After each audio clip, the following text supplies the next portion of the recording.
Good morning, gang. What we have here is the DJI RS3 Mini.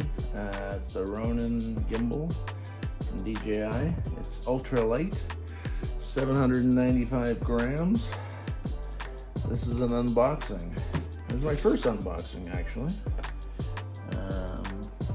So here we go. Fancy. All right. We've got the quick start guide. I don't think there is such a thing as a quick start on this because I watched a 25-minute YouTube tutorial and like nothing about this seemed quick. But here we go. Quick start guide. I'm guessing all the schwas, cables, etc. are in here. Okay. Ah, yes. Alright. So I guess like the first thing we're gonna check out here is I'm guessing it's the grip or the battery. That's the tripod, which is also the grip. So that works as a tripod, and then you can also kind of hold it there as well. So that's what that is. That's probably a good piece to bring out first.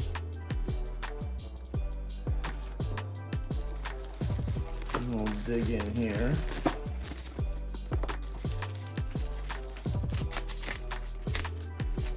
Now, one thing about DJI stuff is like, no matter what it is, whether it's like a Mavic Mini or like one of their more, wow, that's pretty crazy.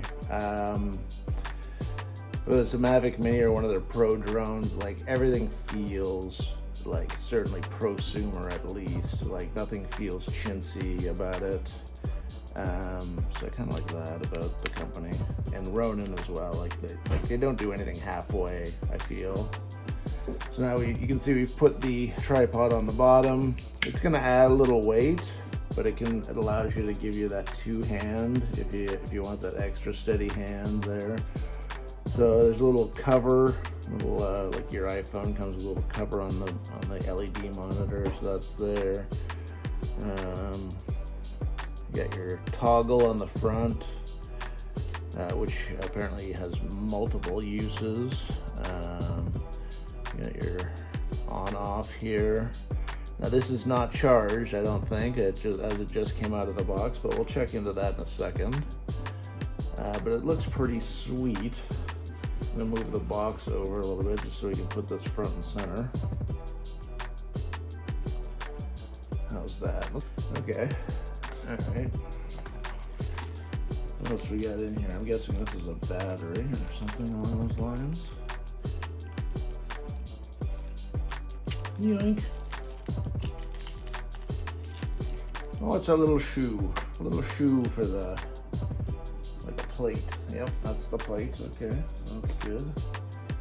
Some of the stuff back in here. There's the screw. They give you two. They give you one that you can screw in with a screwdriver, and they give you one with the little sort of toggle on it that allows you to, just like a traditional camera plate mount. But then they also give you one that just has like a flathead screwdriver one as well. So you got options for whatever you prefer. There's some silica in there, keeping everything moisture free. All right, we got some cables here. We got a USB to USB-C, and then we've got a C to C connector with an elbow as well. So we're gonna look into what those are for. So this is my first gimbal. So this is kind of, I know it's nerdy, but it's kind of exciting for me as someone in the film industry who's looking to branch out into other areas. Was in front of the camera as a kid, and then worked as an AD obviously for so many years, both in the commercial and the long format industries in the Toronto area. Let's see what we got here. We got the quick start guide, safety guidelines, probably good to know, and consumer laws, it looks like. So there you go, quick start guide. Let's take a look at this guy. surprisingly few parts, considering like what a pretty crazy piece of equipment it is. So yeah, put the tripod in the bottom, open up the tripod. We've got that part. I learned that off the tutorial. Now we get into like the locking, where the locks are, and then how to connect the camera. So what I did is I got my primes out, because I'll be using those this week for a project I'm working on. I've got a 50 and an 85. This is a Canon T4i that I'm shooting on. Yep, old school, but it was Dad's, and it's what I use primarily. What I like about the primes for this project that I'm doing is it's going to give me that depth of field. It'll just make it feel a little more professional. What do we got over here? Some more stuff about how to lock it, and the YouTube video, and I'll put a link in the comments for it. It was pretty comprehensive. Like, the guy really went over every single thing the gimbal was capable of and how to balance it. And you can also get the guide through a QR code here right on your monitor. So like, you pull up the QR code on the monitor if you're ever on set and you need to look something up. There's also a Ronin app, and it'll walk you through with the instructions, and it probably has this very piece of paper in digital format. It does plug into the wall with one of these cables here. It does not come with a block adapter, but you know, those are cheap and cheerful, or wherever it is you choose to buy your block wall chargers from. And there you go. That's sort of the long and short of it. Maybe we'll cut back after we turn it on and power it up and get the camera on there with a prime lens and see if we can balance it. All right, we're back, and seem to be up and running. We've done the gimbal stabilization, we've balanced the camera, and kind of gone through a bit of the process. I also bought the 2-year extended warranty, which was not cheap, but at like 40 bucks a year, just for that protection. Again, this is a new piece of equipment for me. I'm not a Steadicam up. I thought it might be apropos. So anyway, the long and short of it here is, if we kind of pick it up, you can see that we are moving to the left, then up, and it sort of stays exactly where you want it to stay. I've sort of feathered it so that it's very light movements on the moves. Essentially, let's see if I can find something here. Come on. It's not autofocus, so it just might take a sec. So there you go, there's the football game, you know, kind of thing. Not exciting, but it's doing its thing. Now this camera, I've got to fix it. It's set to shut off after 30 seconds or so, which is kind of a pain in the butt.